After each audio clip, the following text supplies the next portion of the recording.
ब्रह्मचर्य का नाश वीर का नाश जीवन का नाश है। ब्रह्मचर्य अगर सही है, आपने किसी तरह इधर उधर तो ये प्रश्न ही नहीं रहेगा। जिधर दृष्टि डालोगे उधर जय होती चली जाएगी। आजकल के बच्चे नौजवान इसको मनोरंजन समझते हैं और उनको सलाह भी ऐसी मिलती है कि हम जैसे बोल रहे हैं ब्रह्मचर्य के लिए, तो डॉक्टर और आपको जो इधर सांसारिक प्रोत्साहन देने वाले हैं वो आपको सलाह देंगे। हमें तो अंग्रेजी का शब्द नहीं याद है, फ्रस्ट्रेशन। हाँ, यही जो स्टेशन कह रहे हैं गाड़ी स्टेशन से अलग कर दो तो बोले तुम बहुत शांत हो जाओगे और फिर अपने काम में देखो कैसा उपदेश दिया जा रहा है कि वो। तो ये जो कमियां है ना, ये कोई भूत नहीं है जैसे लोग कहते हैं ना, पता नहीं कौन, ऐसा कुछ नहीं, गंदी आदतें हैं, इन पर संयम लाओ। आप समझ रहे, स्वीकार करते हो हमारी बात कि इसमें आपको संशय है? हाँ, तो आप देखो, हम आज ही सत्संग में बोल रहे थे, हमारे रक्त का स्वभाव है ऐसे, जैसे कट जाए ना तो उसका स्वभाव थोड़ी देर में गाढ़ा होने की कोशिश करेगा। यदि कहीं फ्लो वाली नस कट गई तब तो आपको वहाँ डॉक्टरी की जरूरत है। अगर ऐसे कहीं त्वचा में ऐसे, तो उसका स्वभाव गाढ़ा हो जाना, वो थोड़ी ही देर में वो अपने आप को बांध लेगा, क्योंकि रक्त का एक स्वभाव होता है। अगर वो बाहर किसी तरह भी आया तो ठंडा होकर गाढ़ा हो जाएगा, वो रोक लेगा। इसकी आखिरी परिणति है वीर्य, वो स्वयं से नहीं निकलता, वो इससे भी गाढ़ी वस्तु है, वो घर्षण से निकलता है। अगर आप उसको गर्म न करें चिंतन के द्वारा, क्रिया के द्वारा, तो नहीं निकलेगा। और जब हम उसको, तो फिर वो जीवन को नष्ट, प्राय इस पर बच्चे ध्यान ही नहीं देते कि ये कोई मार्ग भी है। और परिणाम क्या होता है कि फिर वो संसार में, जिसे डिप्रेशन कहते हैं, मानसिक रोग से ग्रसित हो जाते हैं, क्योंकि इसका परिणाम यही है।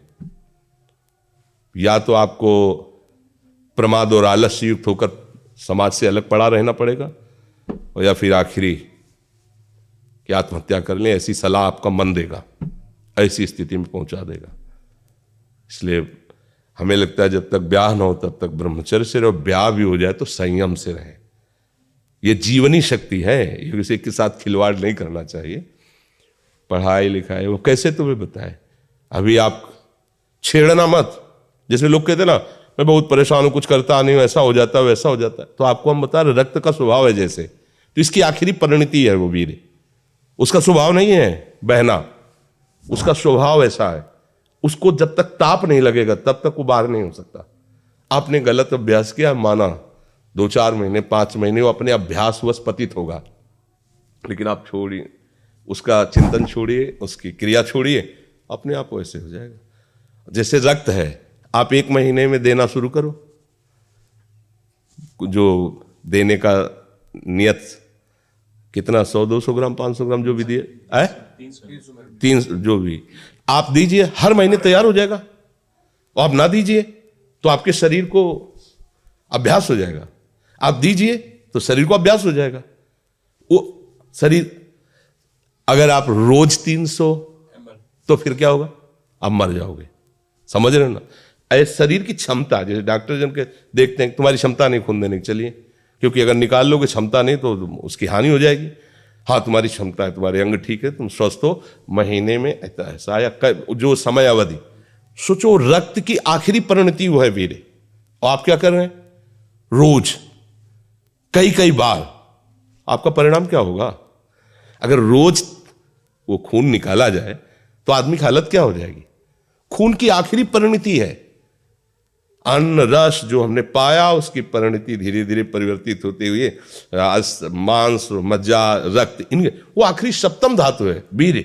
और उसके साथ ऐसा खिलवाड़, कैसा जीवन होगा आपका?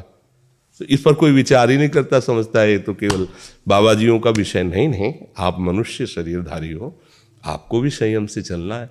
और जब तक ब्याह हो तब तक तो संयम से ही चलना चाहिए। बच्चियों को तो गृहस्थी में अच्छे गृहस्थ बनेंगे जाकर, फिर उनकी हानि नहीं हो पाएगी उतनी। अब पहले से ही तो फिर अब वो पढ़ाई में मन कैसे लगे जब आपके पास पढ़ाई वाली सामग्री ही नहीं रह गई है। पहले क्या होता था, जैसे गुरुकुल में स्मृति आपकी कमजोर हो रही है, तो मेधा शक्ति बलवान करने के लिए ब्राह्मी उसको पिलाई जाती थी, ब्राह्मी है, ये चीजें क्यों? क्योंकि उनमें इतनी शीतलता, उनमें पौष्टिकता है कि वो वीर का वर्धन करके वीर को रोकेंगी, खास बात उसमें होती थी। अब हम इस बात को ना समझ करके फ्रेंड बनाते हैं और वो विनाश का खेल खेलते हैं जो हमारी सारी सांसारिक और पारमार्थिक दोनों उन्नति का नाश कर देता है। अब उस प्रश्न का क्या होता है?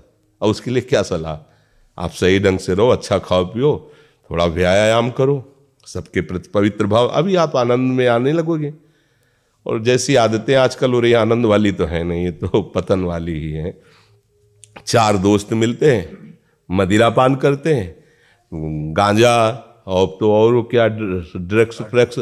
आप बताओ क्या होगा? आप इतना विष डाल रहे हो अपने अंदर, इसलिए विषैली चीजें डाल रहे हो, ऐसी गंदी आदतें डाल, आपका जीवन क्या होगा? कैसा खिलवाड़ किया जा रहा है मनुष्य शरीर से, जबकि ये देव दुर्लभ देही है भगवत प्राप्ति, इसके साथ कैसा?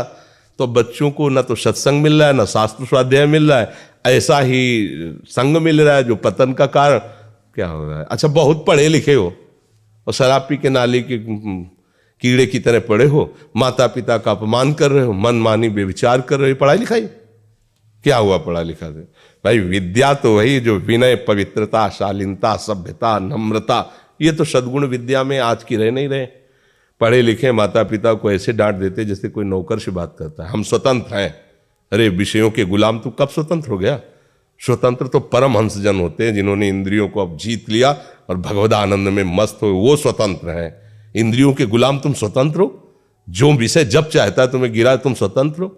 माता पिता, गुरु, शास्त्र, इनकी परतंत्रता स्वीकार करने वाला ही स्वतंत्र होता है। ये मनमानी आचरण जो आजकल समाज में विस्तृत हो रहे हैं ना, ये पतन, अशांति और पाप का कारण बनते हैं, जो बहुत हानिकारक है। तो बच्चा सावधानी से रहो, जो बचा है उसको संभाल लो। जीवन जब से ज्ञान हो जाए तब से अपने को संभाल ले। भाई पूर्व में गलती हो गई, आगे सुधार लेते हैं जी।